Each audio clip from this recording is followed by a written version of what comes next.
കൂട്ടക്കൊലക്കേസിൽ പ്രതി ചേർക്കപ്പെട്ട് ജീവപര്യന്തം തടവിന് ശിക്ഷിക്കപ്പെട്ട നിരപരാധികൾക്ക് നഷ്ടപരിഹാര തുക പ്രഖ്യാപിച്ച സംസ്ഥാന സർക്കാർ 1994 ഗുരുവായൂരിനടുത്ത് തൊഴിയൂരിൽ ബിജെപി പ്രവർത്തകനായ സുനിൽ കൊല്ലപ്പെട്ട കേസിലാണ് നടപടി. വിചാരണ കോടതി ജീവപര്യന്തം ശിക്ഷിച്ചവരെ പിന്നീട് ഹൈക്കോടതി വെറുതെ വിടുകയായിരുന്നു.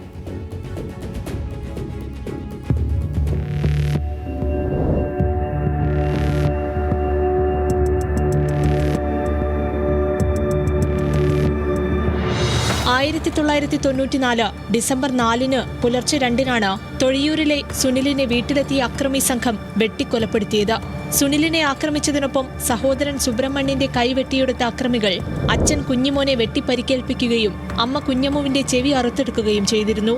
നിഷ്ഠൂരമായ കൊലപാതകത്തിലും അക്രമത്തിലും കേസെടുത്ത ഗുരുവായൂർ പോലീസ് CPIM പ്രവർത്തകരും മുതുവട്ടൂർ സ്വദേശികളുമായ ബിജി, റഫീഖ്, ഹരിദാസ്, ബാബുരാജ് എന്നിവരാണ് കൃത്യം നടത്തിയതെന്ന് കണ്ടെത്തി.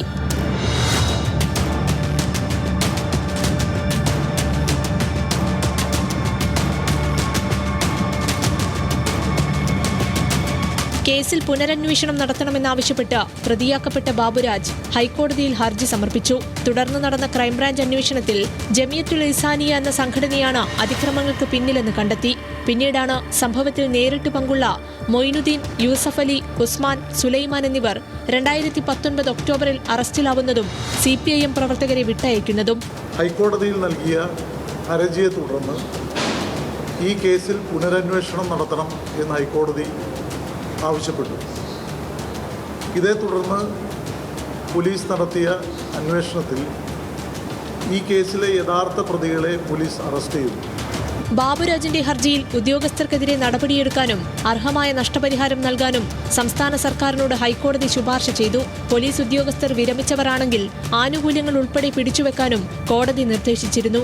ഇതേ തുടർന്നാണ് കേസിൽ നിരപരാധികളായവർക്ക് 5 ലക്ഷം രൂപ വീതം നഷ്ടപരിഹാരമായി നൽകാൻ അഡീഷണൽ ചീഫ് സെക്രട്ടറി ബിശ്വാനന്ദ് സിൻഹ ഉത്തരവിട്ടത്.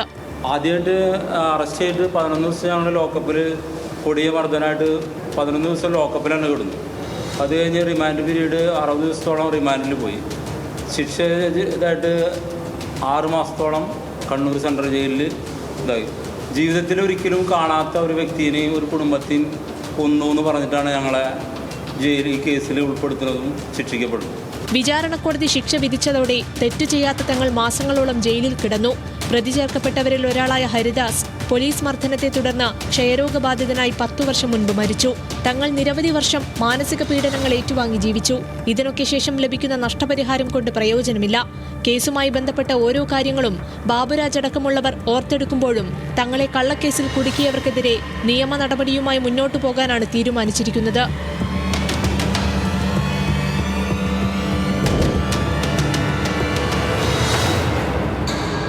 ന്യൂസ് മലയാളം, തൃശൂർ.